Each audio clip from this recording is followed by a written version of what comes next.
Hello everyone, you all are welcome on study and grow YouTube platform guys. और इस video में हम बात करेंगे ह्यूमन ईयर की। ह्यूमन ईयर और इसके सारे पार्ट्स को देखेंगे और इसकी वर्किंग को समझेंगे कि जो हमारे सराउंडिंग का साउंड है वो हमें कैसे सुनाई पड़ता है और किस तरह उसकी सेंसेशन हमारे ब्रेन को होती है। तो स्टार्ट करते हैं हमारे लेक्चर को। This is a diagram of human ear. First we classify the human ear. Human ear को हम क्लासीफाई करेंगे तीन पार्ट में। एक तो आउटर ईयर, फिर मिडल ईयर और इनर ईयर। तीन तरह से इसको क्लासीफाई किया जाता है। I repeat, outer ear, middle ear और इनर ईयर। अब आउटर ईयर के जो पार्ट है उसमें आ जाता है पिन्ना, ईयर कनल और ईयर ड्रम तक का जो पार्ट है वो आउटर ईयर का पार्ट होता है।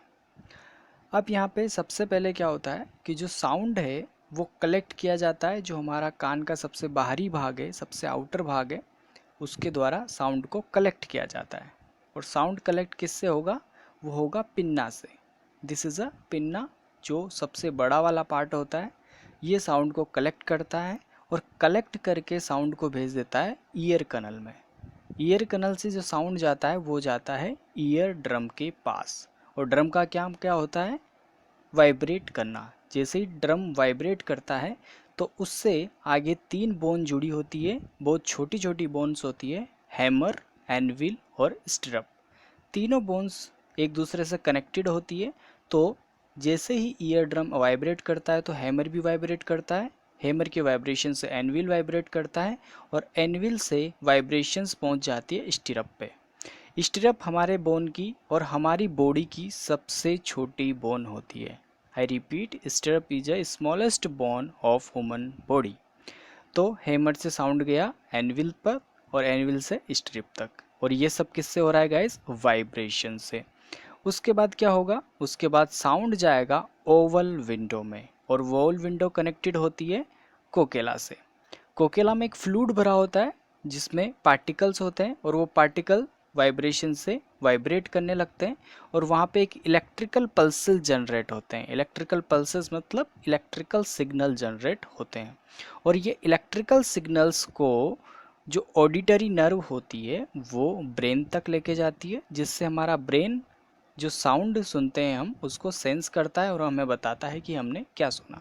तो ये पूरी वर्किंग थी। अब इसको हम स्टेप बाय स्टेप देखते हैं। सबसे पहले वर्क करता है आउटर ईयर और आउटर ईयर में होता है पिन्ना, जिसका काम क्या होता है? साउंड को कलेक्ट करना। Sound waves are collected by pinna and then are directed through the ear canal. Ear canal में साउंड जाता है और ईयर कनल से जो साउंड जाएगा वो जाता है ईयर ड्रम के पास। तो the ear canal sends the sound to ear drum and send it to middle ear. तो साउंड आ गया मिडल ईयर के पास। अब मिडल ईयर में कौन कौन से पार्ट होते हैं वो देख। In middle ear the vibrating ear drum causes a small bone hammer to vibrate। Means ear drum के वाइब्रेशन से हैमर वाइब्रेट होती है और वाइब्रेशन आगे पास होते हैं एनविल में and then finally to third bone stirrup. तो वाइब्रेशन हैमर से एनविल और एनविल से स्ट्रप के ऊपर पास होते हैं। उसके बाद मिडल ईयर के बाद जो हमारा ईयर का थर्ड पार्ट है इनर ईयर, उसका फंक्शन होता है। उसमें जो पार्ट होते हैं वो स्ट्रिप से जो साउंड होता है वो स्ट्राइक करता है ओवल विंडो पे।